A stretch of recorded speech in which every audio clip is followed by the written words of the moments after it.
So many of you might have seen me, might have not seen me before. My name is Jason Hsu. I am known as the Crypto Congressman.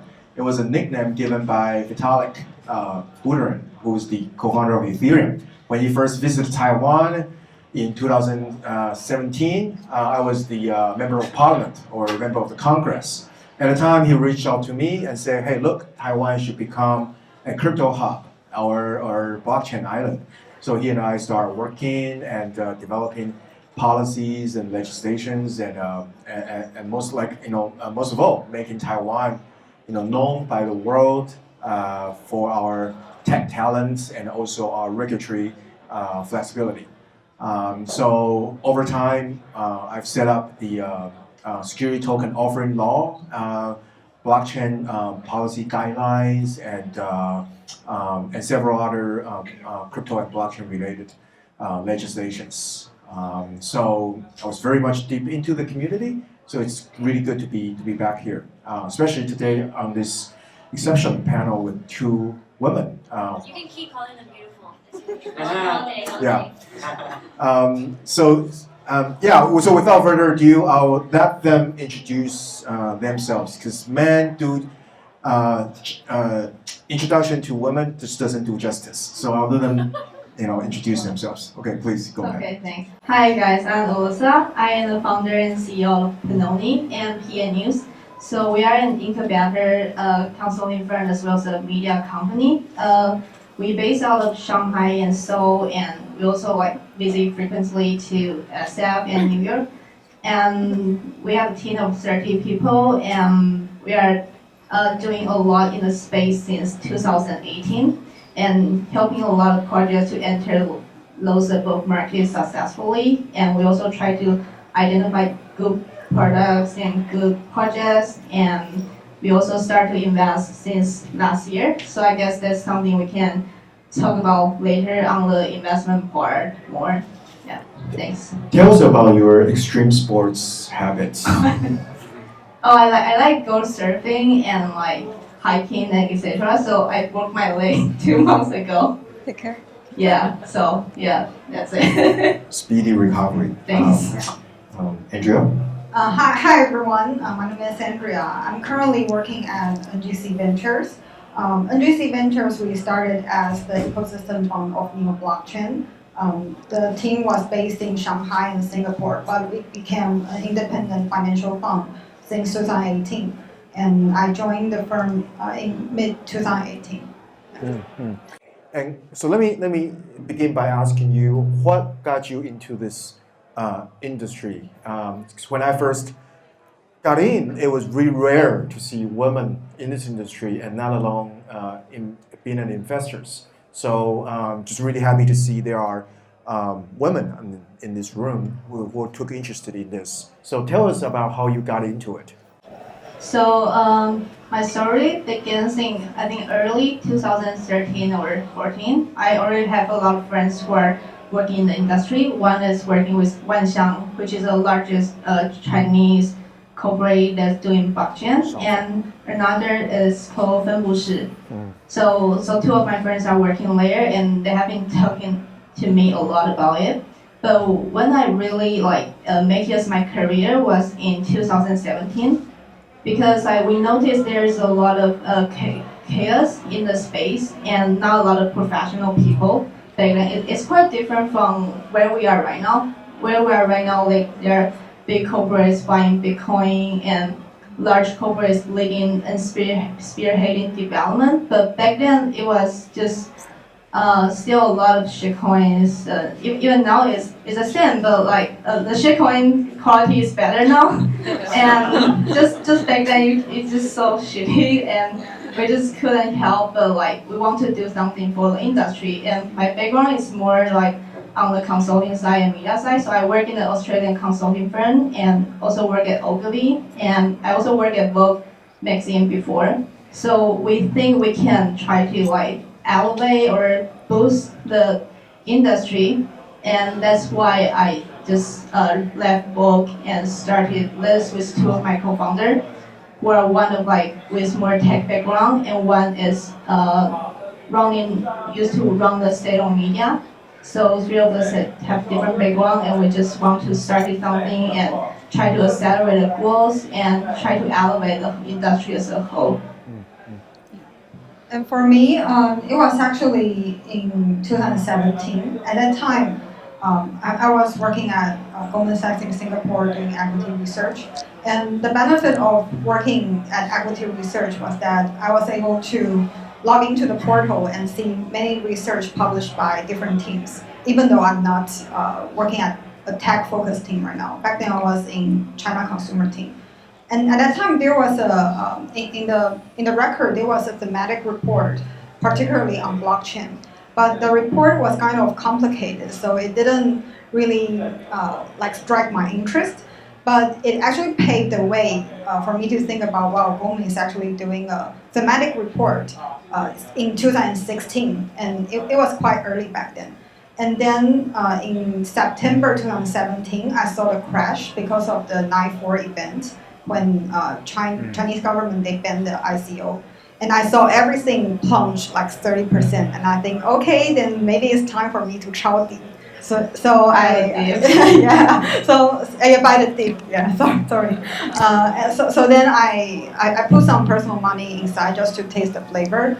And I found that during my work at a technology-focused venture capital in Taiwan, I found that I couldn't concentrate working. I was kept looking at my phone and seeing the chart. So I think that, well, since I'm so distracted and Did you get fired?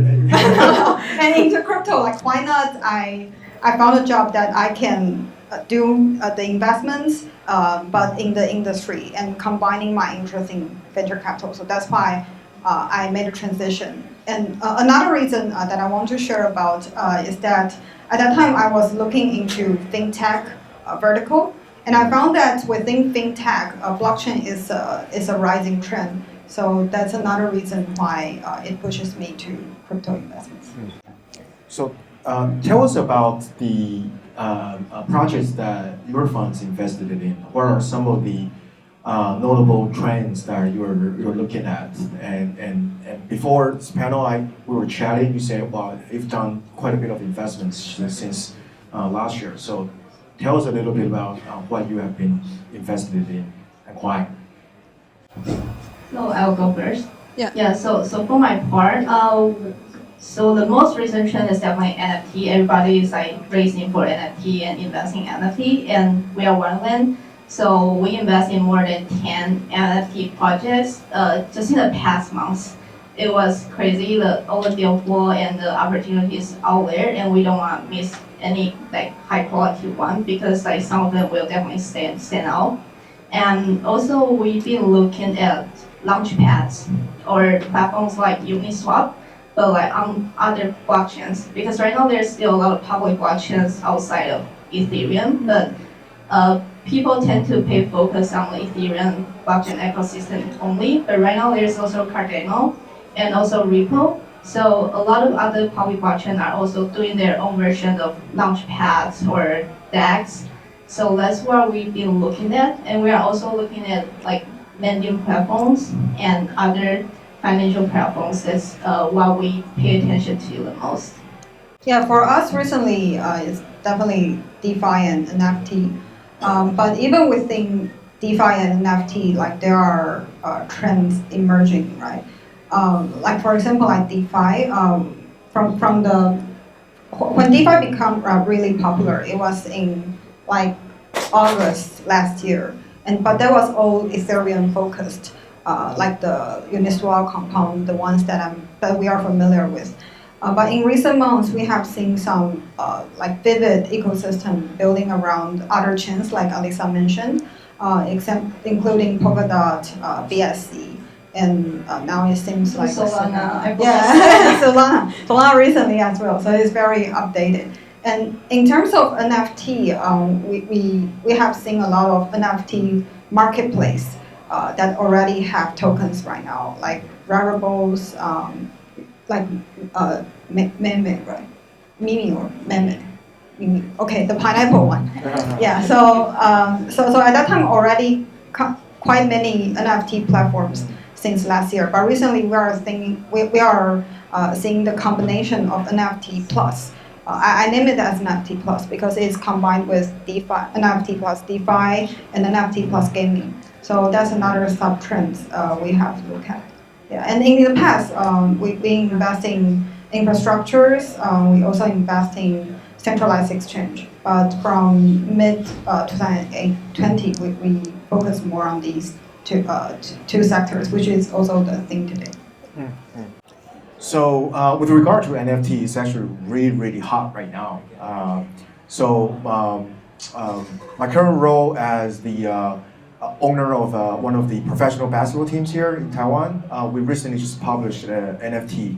So it's Hsinchu Lioneers. It's one of the 4 professional basketball teams in Taiwan in the Plus League. So we had 5 players, and then we issued a set of cards and also some limited edition, and really, sold out, like in a minute, and really fast. And so, What platform do you work with for the to issue, Yeah. we work with Ace Exchange, Oh, like Yeah. local one. local one, yeah. But I'm now looking to elevate it to a global platform since more and more people start paying attention to Taiwan. So I guess my next question would be, what are some of the potential opportunities that you pay attention to in this field? And we've seen music, we've seen gaming. Would you name 1 or 2 projects that you think is really kind of hit the sweet spot? And how does that, how do they become so successful?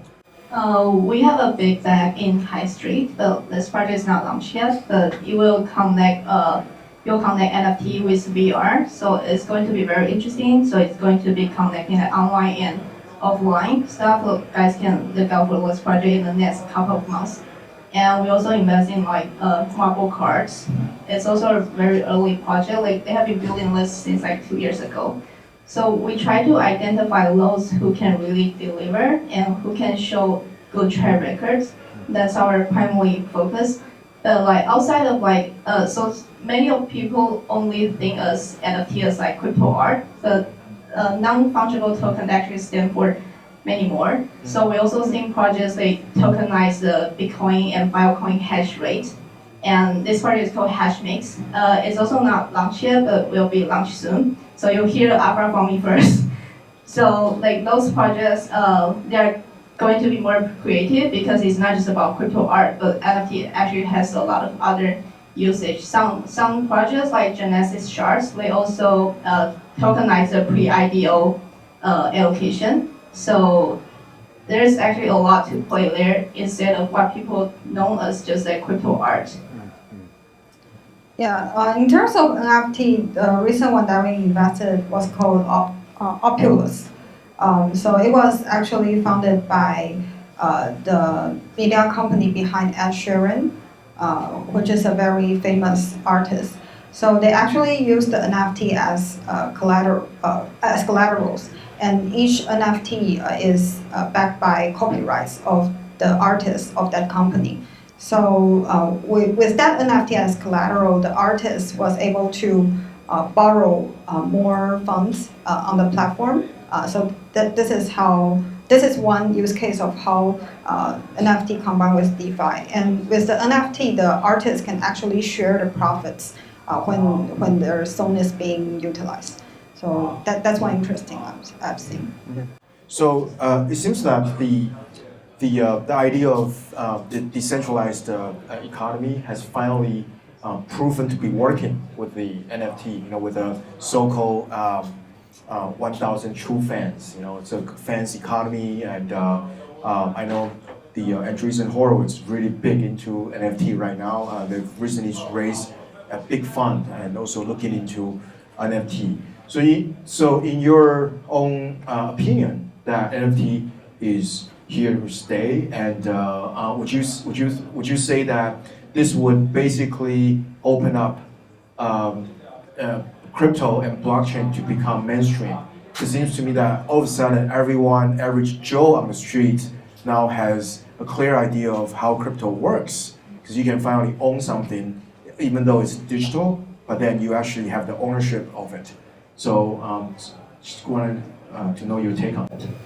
Yeah, so I definitely agree about the ownership part. Like, so our generation is born and raised in the copy and paste era. But right now, it's no longer copy paste. You really own the picture you save in your computer. You really own something. You really can clean it and verify it.